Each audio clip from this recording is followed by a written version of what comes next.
I am lying in a hospital bed right now. There is an IV needle in my arm and a stack of papers on the table beside me. Divorce papers. 7 years of marriage, and I never imagined it would end like this. Not in a hospital gown. Not with my spine held together by surgical screws. All because of a wedding, but not my wedding. My wife chose her sister's special day over my ability to walk. And from this hospital bed I chose myself, for the first time in 7 years. Before I tell you how a wedding dress cost me my marriage, let me ask you something. Where are you watching from today? Drop your location in the comments below. If you have ever felt like you came second in your own relationship, hit that like button right now. And subscribe if you want to hear how I got my life back from a hospital bed. Trust me, you do not want to miss what happens next. Now let me take you back to where it all started, to the moment I thought I had everything figured out. My name is Samuel, and 8 years ago I met the woman I thought I would spend the rest of my life with. It was at a barbecue party hosted by one of my co-workers. I had just turned 26 and was starting to feel like I was finally getting my life together. New job as a mechanical engineer. New apartment. Everything was falling into place. Megan walked in wearing a yellow sundress, and I swear the whole backyard got a little brighter. She was 24, worked in human resources at an insurance company, and had this laugh that made you want to keep telling jokes just to hear it again. We talked for 3 hours straight that night. By the end of the summer, I knew she was the one. I proposed a year later at the same restaurant where we had our first official date. She cried. I cried. It felt like the beginning of something beautiful. Our wedding was simple but warm. We could not afford anything fancy, and honestly, we did not need it. What mattered was that we were starting our lives together. The first 2 years were everything I had hoped for. We would stay up late talking about our dreams, buying a house someday, maybe having kids, traveling when we could afford it. I felt like the luckiest man alive. During our second year of marriage, something happened that changed how I thought about money. A coworker of mine, a guy named Greg, who had been with the company for 15 years, got laid off without warning. One day he was there, the next day his desk was empty. I heard later that his family nearly lost their house because they had no savings to fall back on. His wife had to take their kids out of private school. They almost filed for bankruptcy. That scared me. I never wanted to be in that position. I never wanted Megan to worry about whether we could pay our bills if something went wrong. So I made a decision. I started building an emergency fund. Every single month I put away between $300 and $500, sometimes more if I got overtime.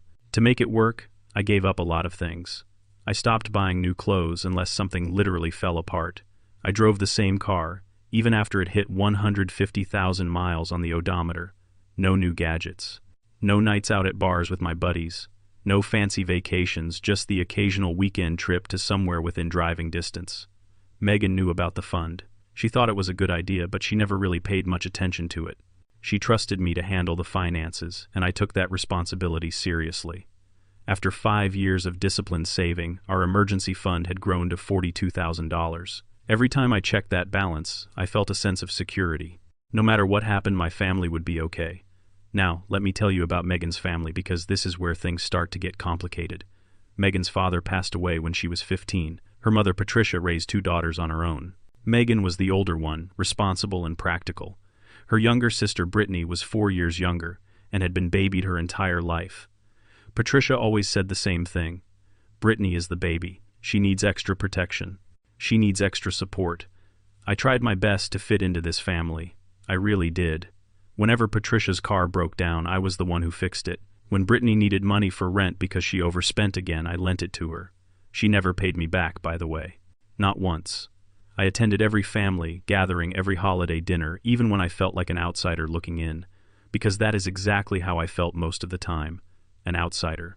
During family conversations, Patricia and her daughters would slip into their own little world, talking about memories. I was not part of making decisions without asking my opinion. I told myself it was normal. They were a close family. I should be grateful to be included at all. I should have paid more attention to how invisible I felt in that family. But I was too busy trying to be the good husband. About 2 years before everything fell apart, I started having back pain.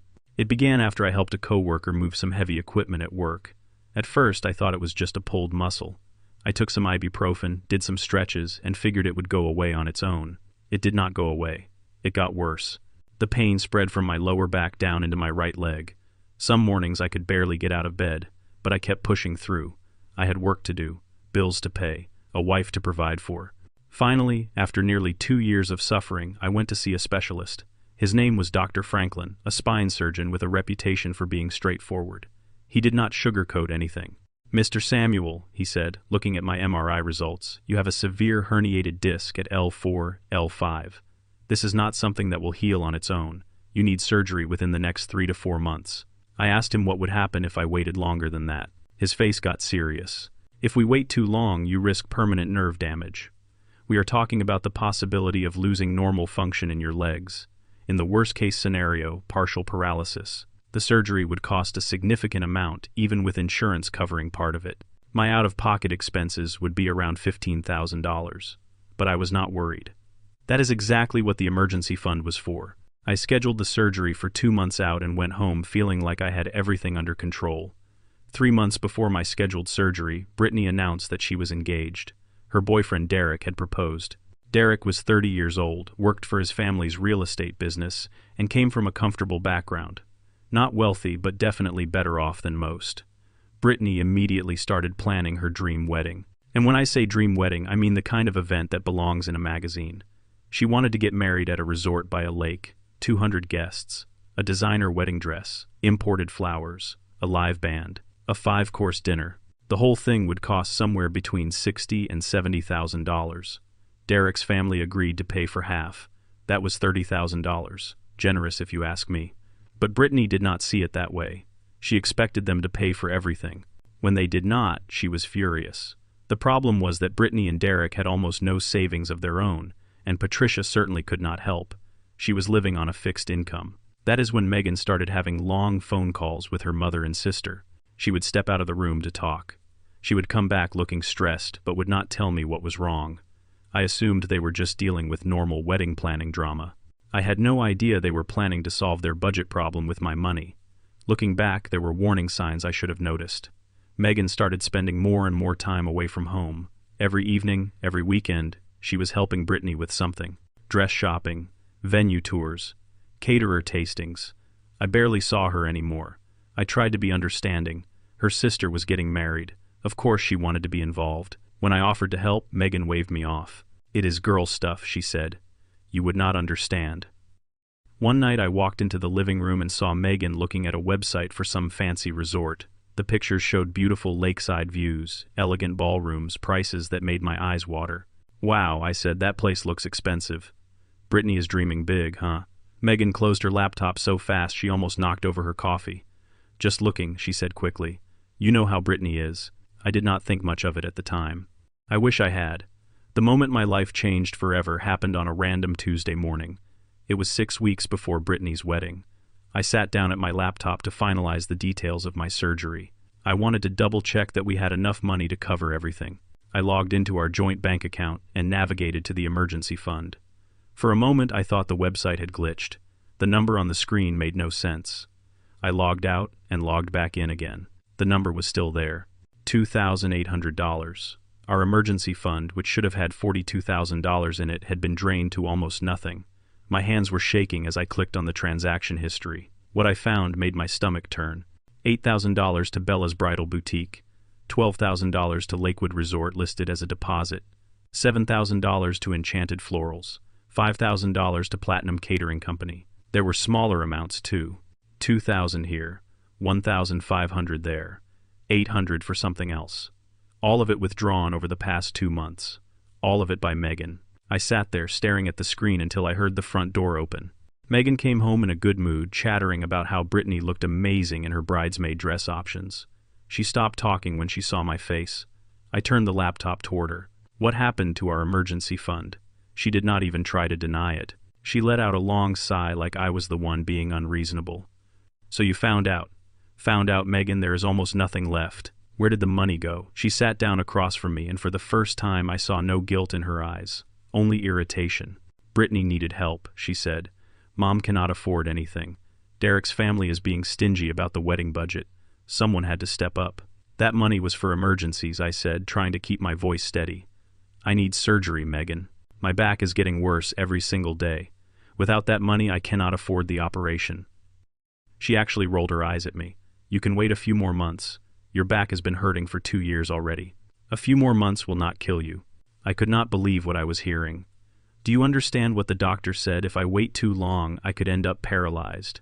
Megan stood up, already dismissing me. You are being dramatic. It is Brittany's special day. You cannot be selfish about this.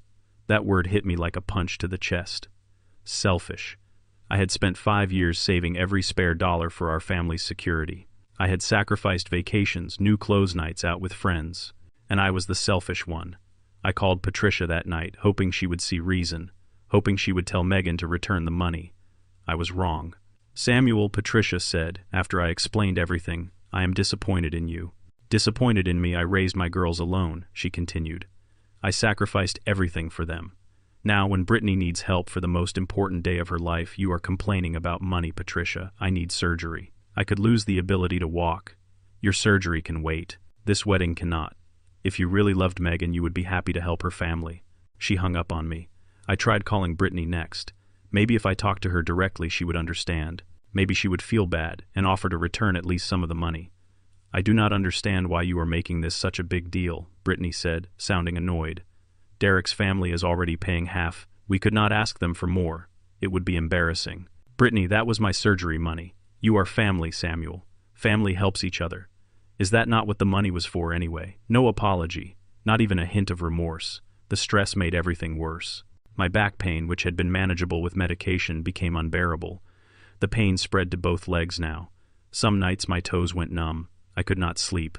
I could not focus at work. I went back to Dr. Franklin for another evaluation. His expression was grave. Mr. Samuel, your condition has deteriorated significantly, he said.